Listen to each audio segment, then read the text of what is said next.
Hey guys, Professor Bill, Comic Book University, Marauders, issue number 17. This is a really hard cover to see with the dressing up there. Like, can you actually see this? Or I'll wait for you guys to let me know if you can see this or not. Joking, not going to wait. This was a really good issue. There were some things in here that are a little bit personal to me, but besides nostalgia on my part, I think that for the most part, this book was something that's very universal that pretty much everybody should be able to love something, if not everything, that happened in this comic book. This was just amazing. Let's talk about who made the comic book. Then we'll talk a little bit about the book itself. This issue is called The Winds of Change. Really great Scorpion songs there. Jerry Dugan is the writer. Excuse me, the artist is Matteo Loli. The color art is by Edgar Delgado, and VC's Corey Petit does the letters. Designed by Tom Mueller. Cover art by Russell Dauterman and Matthew Wilson. There's a variant cover out there, Alien variant versus Marvel, sure. And Jonathan Hickman is still the head of X. Okay, let's go on from there. So we of course have to start off with the idea that Emma Frost is on an absolute rampage, but it's like an Emma Frost rampage, so she's not necessarily doing it with fire, even though it's definitely going to feel like freaking scorched earth. She goes after Shinobi, and she's trying to see like, did this guy have anything to do with what his dad did, Sebastian Shaw did to what's his face, the Red Queen, Kate Pride. Gotta say Kate. You gotta say Kate. Somebody comes after you if you don't say Kate. So anyway, with Kitty, because I love Kitty, she she's still doing her thing. She's still in the middle of everything, from what the black side is supposed to be going after the countries that are hostile to Krakoa, and they're supposed to be making dealings with their black market. Meanwhile, the white is supposed to be handling the people who actually recognize Krakoa's sovereignty, and the right for mutants to exist. That being what it is, it's not that anymore. It's something else. They completely switched the black and the white. So the white is now in charge of doing the underhanded stuff, and the black is now in charge of taking care of their good people. That's interesting. I'm wondering why that sudden shift. But again, the red is still flying, well, regular colors, and like, oh, we're on the up and up. We're just here to deliver stuff to the good people, also the bad people, but we have a different flag for that. I like that. um Kate also makes a visit to Verende. You have to do it the right way. Verende. um God, I hate Verende. So anyway, they're playing and they're trying to act like they're cool and whatnot, but they wind up getting served. They wind up getting served hard. They wind up getting served. I'm not going to tell you what they get served, but they do get served with something. And interesting. I do hope that there's much decapitation there. We're going to get into decapitation later. In the meantime, um, we get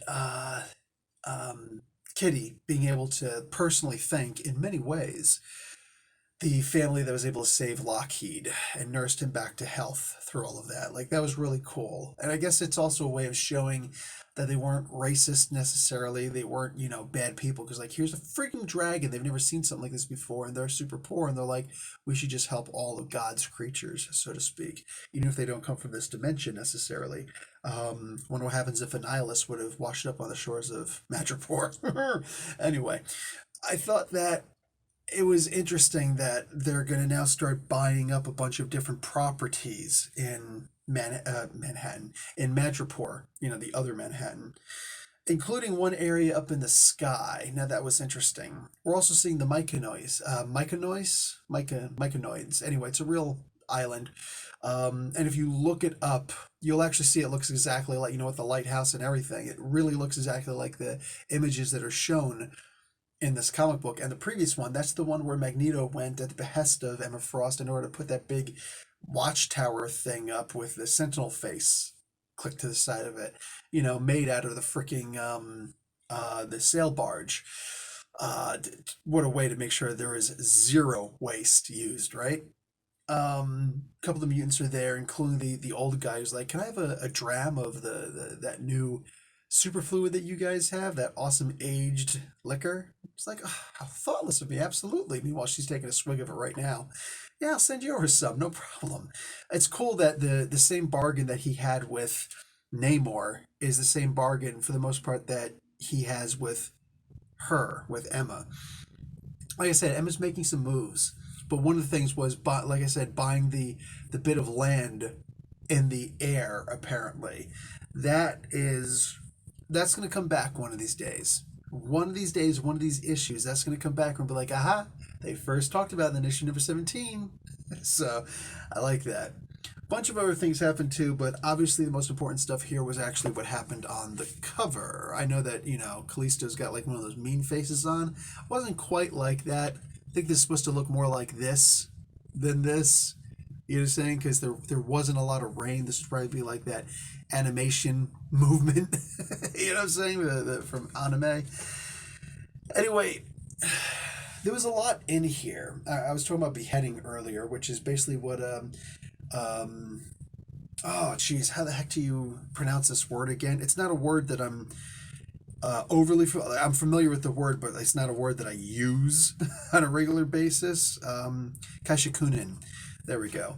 So Akai Shakunen is the person who will help you with seppuku, ritual suicide. So seppuku is when the samurai would take the third blade that they would typically have, whether it's two katanas or a katana wakizashi, which is the smaller sister sword to the katana.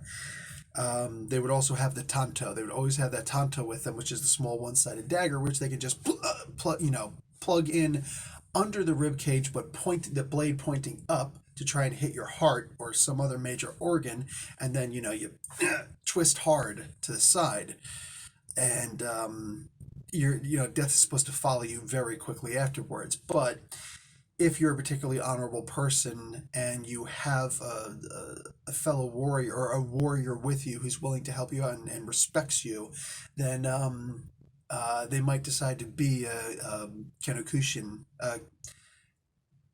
Kenshokunin. The nin I know, like nin I'm familiar with, especially. This means the person who would actually do the thing. But anyway, the Kai Shakunen, jeez, a freaking hard word to pronounce. So anyway, to memorize at least. So that's the person who would actually help you by cutting off your head after you've done the jerking movement. It's like, okay, seppuku is complete. Now, help you out. So assisted ritualistic suicide, basically. Hey man, if there's right to life, there should also be right to death, right? And it should be the choice of the person.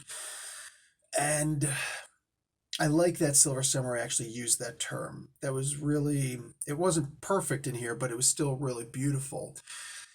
When you think about what the Crucible is, um, Callisto wants her powers back.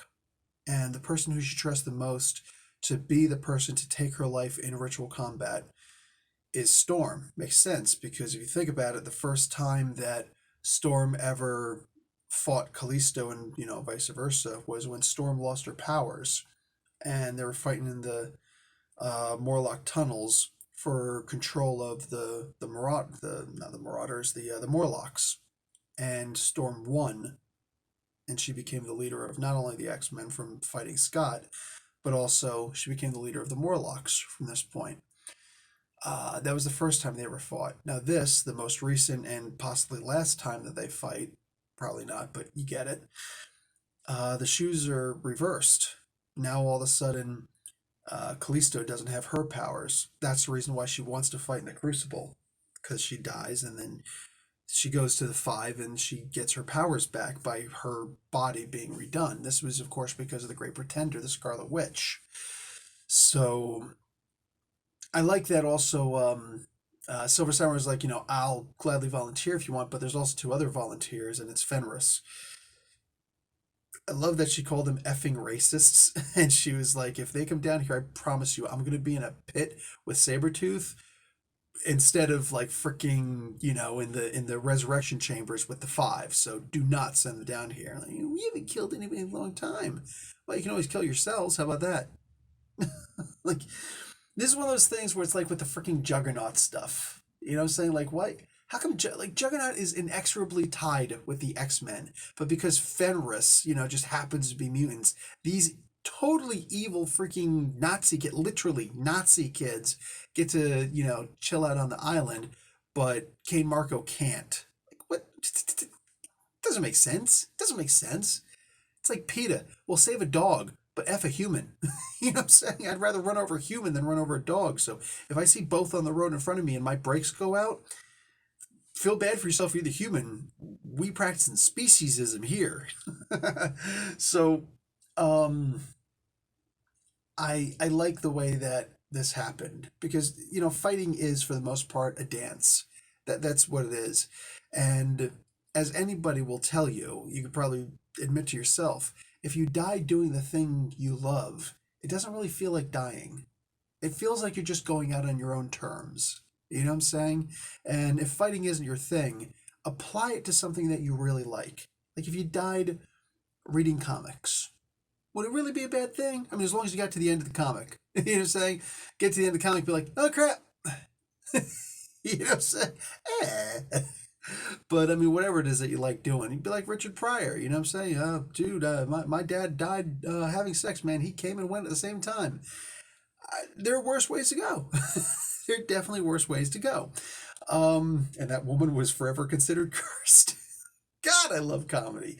Um, I think that this was really beautiful in that regards. Being able to go out doing a thing that you love, and that friendship, that bond that these two have, Callisto and Aurora, because it harkens back to that Matrix saying, you don't know someone until you fought them, and which is kind of silly, but it's true. When you go like full Kumite style, saying like pads, but you're still going full contact, you really get to know someone, and you also really get to know yourself, and you learn how to not, freeze up and when a punch is coming to your face, and you instead learn what, you know what I'm saying? Like keep your eyes open, and you realize you get hurt a lot less. Being able to take a hit, but it not being, like still the knuckles being covered so that they're not breaking their hand and you're not necessarily, getting a knuckle stuck inside your freaking head. Like, it's a thing. It's a real thing, learning how to give it and get at the same time. It's, yeah, it's a beautiful thing. So going out doing what you love. I like that. I really like that aspect of here. Pretty much anything else that happened in this comic book was almost surreptitious. But again, this stuff right here, the Magneto stuff, the Myconoid Islands, the guy, the sailor here, ahoy, who was under Namor before, all of that. Man, I'm really digging seeing all of this stuff come back. I'm enjoying seeing where this stuff is going. That some of these things that happened aren't forgotten, and that some of the things that are about to happen in the future, like case in point, this big meeting that they're all supposed to have, the world's intelligence agencies, some of the leaders of the world, the Verendi. I love that all of this stuff is going to happen at the same time that we get the unveiling of the new X team, which was mentioned in here and also in the X-Men book. So I like that, Hickman is still keeping everything. He's like, go ahead, children, play. But I want you to add this, and here's something for you. It's like they're all, it's concerted. This is the kind of continuity that I want to see in my comic books. And if we're only going to keep in the X titles, so be it. Just make the titles good, make the continuity, a beautiful thing, make it so that we can actually know that the comic books, respect each other, and they know what each other is doing. One hand knows what the other's doing. We're going to keep on reading your stuff. So it's really that simple. Guys, I think that's it for me. It's time to go. Talk to you guys later. Like the video, watch an ad. Professor Bill, Comic Book University. Class dismissed.